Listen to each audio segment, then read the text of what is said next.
ಆ ಗ್ರಾಮದ ಜನರು ಮೂಲ ಸೌಕರ್ಯಗಳನ್ನ ಕಂಡೇ ಇಲ್ಲ.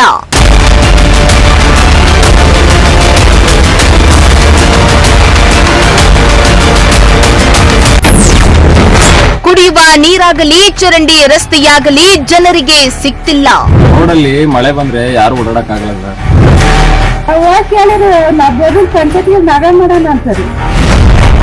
ಜನ ಎಲ್ಲ ತುಂಬಾ ಬಿದ್ದು ಎದ್ದು ಓಡಾಡ್ತಾರೆ.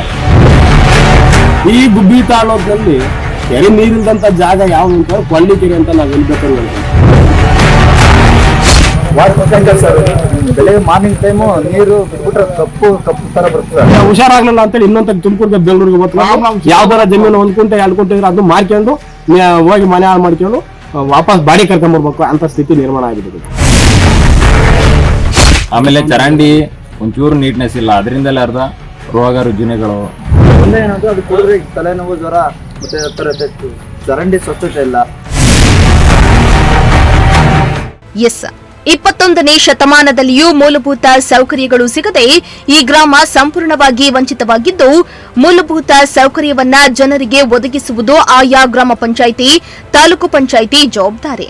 ಆದರೆ ಇಲ್ಲೊಂದು ಕಡೆ ಹಲವು ವರ್ಷಗಳಿಂದ ಚರಂಡಿ ರಸ್ತೆ, ಕುಡಿಯುವ ನೀರಿನ ವ್ಯವಸ್ಥೆ ಇಲ್ಲದೆ ಜನರು ಪರದಾಡ್ತಿದ್ದಾರೆ. ಎಲ್ಲಿ ಅಂತೀರಾ? ಈ ಸ್ಟೋರಿಯನ್ನ ನೋಡಿ.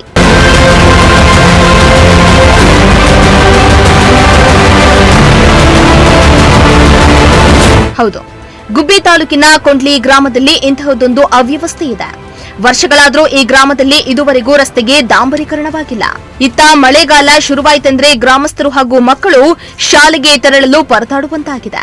ಅಲ್ಲದೆ ಚರಂಡಿಗಳು ಕಟ್ಟಿಕೊಂಡಿದ್ದು ಗ್ರಾಮಸ್ಥರು ರೋಗ ರುಜಿನಕ್ಕೆ ತುತ್ತಾಗ್ತಿದ್ದಾರೆ. ಇನ್ನು ಗ್ರಾಮದಲ್ಲಿ ಜೆಜೆಎಂ ಯೋಜನೆಯಡಿ ಕಾಮಗಾರಿ ಆರಂಭಿಸಿದ್ದು ಕೇವಲ ಟ್ಯಾಂಕ್ ನಿರ್ಮಾಣಕ್ಕೆ ಮಾತ್ರ ಸೀಮಿತವಾಗಿದ್ದು, ಕುಡಿಯುವ ನೀರಿಗಾಗಿ ಪರದಾಡುವ ಪರಿಸ್ಥಿತಿ ಮಾತ್ರ ತಪ್ತಾ ಇಲ್ಲ ಎಂದು ಗ್ರಾಮಸ್ಥರು ಅಸಮಾಧಾನವನ್ನ ಹೊರಹಾಕಿದ್ದಾರೆ. ಪ್ರಶ್ನೆ ಮಾಡಿದ್ರೆ ಅವ್ರು ಏನಂತ ಹೇಳ್ತಾರೆ ಅಂದ್ರೆ, ಯಾವುದೇ ರೀತಿ ಯೋಜನೆಗಳಿಲ್ಲಪ್ಪ, ಯೋಜನೆಗಳಿದ್ರೆ ಹಾಕೊಂಡ್ ಕೊಡ್ತೀವಿ ಅಂತ ಅವ್ರು ಹೇಳ್ತಾರೆ. ಎಲೆಕ್ಷನ್ ಬಂದಾಗ ನಾನ್ ಮಾಡಿಸ್ಕೊಡ್ತೀನಿ ನನ್ಗೆ ಓಟ್ ಹಾಕ್ರಿ, ನಮ್ಮ ಇದರಲ್ಲಿ ನಾವು ಮಾಡಿಸ್ಕೊಡ್ತೀವಿ ಅಂತ ಹೇಳ್ತಾರೆ. ಒಬ್ರು ಮಾಡಿಸ್ಕೊಡೋದು. ಚರಂಡಿ ತಾಲೂಕಿಗೆ ಮಾಧುಸ್ವಾಮಿ ಎಲ್ಲ ಮಾಡೇನೆ, ನಮ್ಮ ಕಡೆ ಏನು ಮಾಡಿಲ್ಲ. ತಿಂಗಾಳಿ ತಾಲೂಕಿಗೆ ಮಾಧುಸ್ವಾಮಿ ಮಾಡೇನೆ, ಈ ನಮ್ಮ ವಾಸಣ್ಣ ಏನು ಮಾಡಿಲ್ಲ. ರೋಡಲ್ಲಿ ಮಳೆ ಬಂದ್ರೆ ಯಾರು ಓಡಾಡಕ್ಕಾಗಲ್ಲ ಸರ್. ಜನ ಎಲ್ಲ ತುಂಬಾ ಬಿದ್ದು ಎದ್ದು ಓಡಾಡ್ತಾರೆ. ಆಮೇಲೆ ಚರಂಡಿ ಒಂಚೂರು ನೀಟ್ನೆಸ್ ಇಲ್ಲ, ಅದರಿಂದಲೇ ಅರ್ಧ ರೋಗ ರುಜಿನಗಳು. ಹಂಗಾಗಿ ಯಾರು ಸ್ಪಂದಿಸ್ತಾ ಇಲ್ಲ. ಅಂದ್ರೆ ಇದು ನಿಮ್ಮ ಊರಿನ ಮಾತ್ರ ಸಮಸ್ಯೆನ? ಇಡೀ ಕೊಂಡ್ಲಿ ಗ್ರಾಮ ಪಂಚಾಯತಿ ವ್ಯಾಪ್ತಿಗೆ ಸೇರಿರೋ ಗ್ರಾಮಗಳೆಲ್ಲ ಇದೇ ತರ ಇದೆಯಾ? ಇಡೀ ನಮ್ಮ ಕೊಂಡ್ಲಿ ಗ್ರಾಮದಲ್ಲಿ ಮಾತ್ರ ಈ ಥರ ಇರೋದು. ಯಾಕೆ ಅಂತ? ಯಾಕೆ ಅಂದರೆ ಅವರು ಕೇಳಿದರೆ ಏನಂತ ಹೇಳ್ತಾರೆ ಅಂದರೆ, ಯಾವುದೇ ರೀತಿ ಯೋಜನೆಗಳು ಸ್ಕೀಮ್ಗಳು ಬಂದಿಲ್ಲಪ್ಪ, ಬಂದರೆ ಮಾಡ್ಕೊಡೋಕೆ ಏನು ಅಂತ ಹೇಳ್ತಾರೆ. ಮೇಯ್ನ್ ಹೆಡ್ ಕ್ವಾರ್ಟರ್ಸ್ ಬಂದ್ಬಿಟ್ಟು ಜೆಜೆಎಮ್ಗೆ ನಮ್ಮೂರೇ ಗ್ರಾಮ, ನಮ್ಮೂರಲ್ಲಿ ಗ್ರಾಮ ಪಂಚಾಯತಿ ಇರೋದು. 7 ಹಳ್ಳಿಗೂ ನೀರು ಸಪ್ಲೈ ಆಗ್ತಾ ಇದೆ ಜೆಜೆಎಮ್. ಬಟ್ ನಮ್ಮೂರಲ್ಲಿ ಯಾವುದೇ ರೀತಿ ನೀರು ಸಪ್ಲೈ ಆಗ್ತಾ ಇಲ್ಲ. ಪ್ರತಿಯೊಬ್ಬರೂ ಟ್ಯಾಂಕ್ ಹತ್ರ ಹೋಗ್ಬೇಕು, ಹಿಡ್ಕೊಂಬರ್ಬೇಕು. ಆಗಿದೆಯಾ ಜೆಜೆಎಮ್ ಕಾಮಗಾರಿ? ಜೆಜೆಎಮ್ ಎಲ್ಲ ಕಂಪ್ಲೀಟ್ ಆಗಿದೆ, ಬಟ್ ನೀರೇ ಬಿಡ್ತಾ ಇದೆ.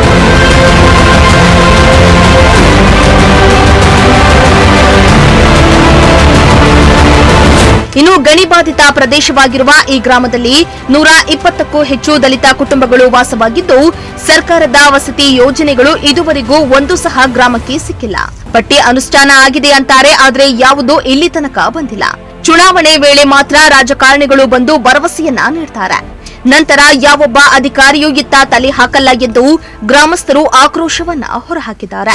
ಶೆಡ್ಯೂಲ್ ಕ್ಯಾಸ್ಟ್ ಅಂದ್ರೆ ಚಲವಾದಿ ವಲಯ ಬಲಗೈ ಸಮುದಾಯದವರು ನಾವು 100 ಮನೆ, ಆಮೇಲೆ ಎಡಗೈ ಸಮುದಾಯದವರು ಅವರೊಂದು 15 ಮನೆ ದಿವಸ ನಾವು ಆಲ್ಮೋಸ್ಟ್ ಒಂದು 100-150 ಮನೆ ನಾವು ಇದ್ದೀವಿ.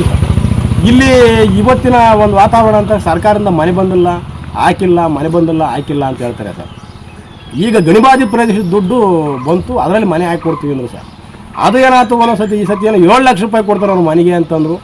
ಮನೆ ಪಟ್ಟಿ ಮಾಡಿದ್ರು ಸುಮಾರು ಮಾಡಿಬಿಟ್ರು ಸರ್. 1,000, 2,000, 3-4 ಸಾವಿರ ಪಟ್ಟಿನೇ ಮಾಡಿರು ಅಂತಂದ್ರು.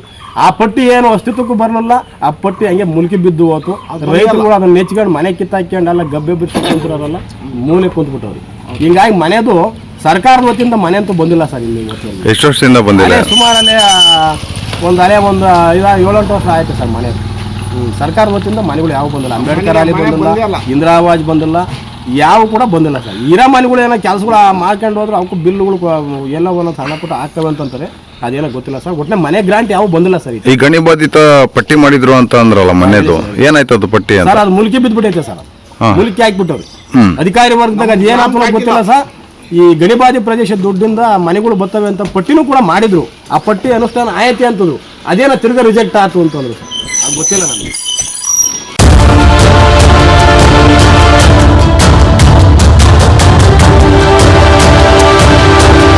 ಇನ್ನು ಗ್ರಾಮದಲ್ಲಿ ಪಶು ವೈದ್ಯಕೀಯ ಆಸ್ಪತ್ರೆ ಇದ್ರೂ ವೈದ್ಯರಿಲ್ಲ. ಹೀಗಾಗಿ ಕಾಂಪೌಂಡ್ಗಳಲ್ಲಿಯೇ ಚಿಕಿತ್ಸೆ ನೀಡುವ ಪರಿಸ್ಥಿತಿ ನಿರ್ಮಾಣ ಆಗಿದೆ. ಇನ್ನು ಹೆಚ್ಚಾಗಿ ಇಲ್ಲಿ ಕೂಲಿ ಕಾರ್ಮಿಕರೇ ವಾಸವಿದ್ದು ಆರೋಗ್ಯ ಸಮಸ್ಯೆ ಬಂದ್ರೆ ದೊಡ್ಡ ಗುಣಿಗೆ ಹೋಗ್ಬೇಕು. ಸಣ್ಣ ಪುಟ್ಟ ಜ್ವರ ಕೆಮ್ಮು ಬಂದ್ರೆ ಖಾಸಗಿ ಕ್ಲಿನಿಕ್ಗೆ ಹೋಗ್ಬೇಕೆಂದು ಗ್ರಾಮಸ್ಥರು ಆಕ್ರೋಶವನ್ನ ಹೊರಹಾಕಿದ್ರು. ಇಲ್ಲಿಂದ ದೊಡ್ಡ ಗುಣಿಗೆ ಹೋಗ್ಬೇಕು. ಎಲ್ಲ ಕೂಲಿ ಕಾರ್ಮಿಕರು ಜಾಸ್ತಿ ಸರ್. ಇಲ್ಲಿ ಯಾರು ಅಂತ ಬಂಡವಾಳಶಾಹಿಗಳು ಯಾರು ಇಲ್ಲ ಸರ್. ಇಲ್ಲಿ ಎಲ್ಲೋ ಅಲ್ಪ ಸ್ವಲ್ಪ ಚೆನ್ನಾಗಿರ್ತಕ್ಕಂಥವ್ರು ಅದಾರೆ. ಅವ್ರೇನು ಮಾಡ್ತಾರೆ, ದೊಡ್ಡ ದೊಡ್ಡ ಹಾಸ್ಪಿಟ್ಲ್ಗಳಿಗೆಲ್ಲ ಹೋಗ್ತಾರೆ. ಇಲ್ಲೇನಾರು ಸಣ್ಣ ಪುಟ್ಟ ಜ್ವರ ಕೆಮ್ಮು ಬಂತು ಅಂತಂದ್ರೆ ಈ ಖಾಸಗಿ ಸಂಸ್ಥೆಗಳು ಯಾವಾಗ ಕ್ಲಿನಿಕ್ಗಳು ಈ ಕಾಂಪೌಂಡರ್ ಅಂತಂತ ಮಾಡ್ಕೊಂಡು ಕಲ್ತ್ಕೊಂಡು ಇಂಜೆಕ್ಷನ್ ಕೊಡ್ತಾರಲ್ಲ ಅಂತ ಇಟ್ಕೊಂಡು ಕುಂತಿದ್ದಾರೆ. ಇಲ್ಲಿ ಅಂತರ್ದಕ್ಕೆ ಹೋಗಿ ಇಂಜೆಕ್ಷನ್ ತಗೋಬೇಕು. ಅವನು ಡೋಸಸ್ ಜಾಸ್ತಿ ಕೊಟ್ಟರು ಆತು, ಕಮ್ಮಿ ಕೊಟ್ಟರು ಆತು. ಇನ್ನು ಹುಷಾರಾಗಲಿಲ್ಲ ಅಂತೇಳಿ ಇನ್ನೊಂದು ತುಮಕೂರಿಗೆ ಬೆಂಗಳೂರಿಗೆ ಹೋಗ್ತಾರೆ. ಯಾವ್ದಾರ ಜಮೀನು 1 ಕುಂಟೆ 2 ಕುಂಟೆ ಇದ್ರೆ ಅದನ್ನು ಮಾರ್ಕೊಂಡು ಹೋಗಿ ಮನೆ ಹಾಳು ಮಾಡ್ಕೊಂಡು ವಾಪಸ್ ಬಾಡಿ ಕರ್ಕೊಂಬರ್ಬೇಕು ಅಂತ ಸ್ಥಿತಿ ನಿರ್ಮಾಣ ಆಗಿಬಿಟ್ಟಿದೆ. ದೂರ ಸರ್. ಇಲ್ಲಿ ಸಣ್ಣ ಪುಟ್ಟ ಎಷ್ಟು ಕಿಲೋಮೀಟರ್ ಆಗುತ್ತೆ ಇಲ್ಲಿಂದ? ಒಂದು 8 ಕಿಲೋಮೀಟರ್ 9 ಕಿಲೋಮೀಟರ್ ಆಗುತ್ತೆ ಸರ್. ಈಗ ಆಸ್ಪತ್ರೆಗೆ ಒಂದು ಇಲ್ಲಿ ಅವಶ್ಯಕತೆ ಇದೆ ಅಂತ ಕೇಳ್ತಾ ಇದ್ದೀರಾ? ನಮ್ಮ ಗ್ರಾಮದಲ್ಲಿ, ಕೊಂಡ್ಲಿ ಗ್ರಾಮದಲ್ಲಿ ವೆಟರ್ನರಿ ಹಾಸ್ಪಿಟ್ಲ್ ಇದೆ. ಬಟ್ ಡಾಕ್ಟರ್ಸ್ ಯಾರು ಇಲ್ಲ.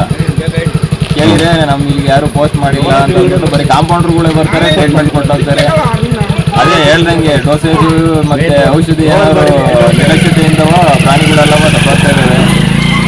ಕೇಳಿದ್ರೆ ಇಲ್ಲಿಗೆ ಯಾರನ್ನೂ ಪೋಸ್ಟ್ ಮಾಡಿಲ್ಲಪ್ಪ ಹಾಗೆ ಹೀಗೆ ಅಂತ ಹೇಳ್ತಾರೆ. ಕಾಂಪೌಂಡರ್ಗಳು ಬರ್ತಾರೆ, ಚೆಕಪ್ ಮಾಡ್ತಾರೆ. ಒಟ್ಟಾರೆಯಾಗಿ ಕೊಂಡ್ಲಿ ಗ್ರಾಮದಲ್ಲಿ ಸಮಸ್ಯೆಗಳು ತಾಂಡವಾಡ್ತಾ ಇದೆ. ತುಂಬಾ ಇದೆ. ಆದ್ರೆ ಯಾರೂ ಇದನ್ನ ಕಿವಿಗೆ ಹಾಕೊಂಡಿಲ್ಲ.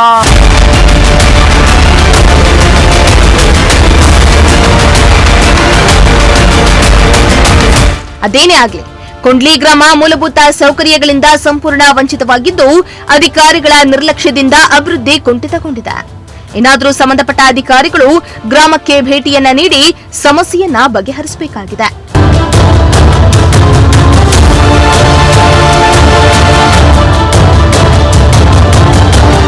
Bureau report, Prajashakti TV.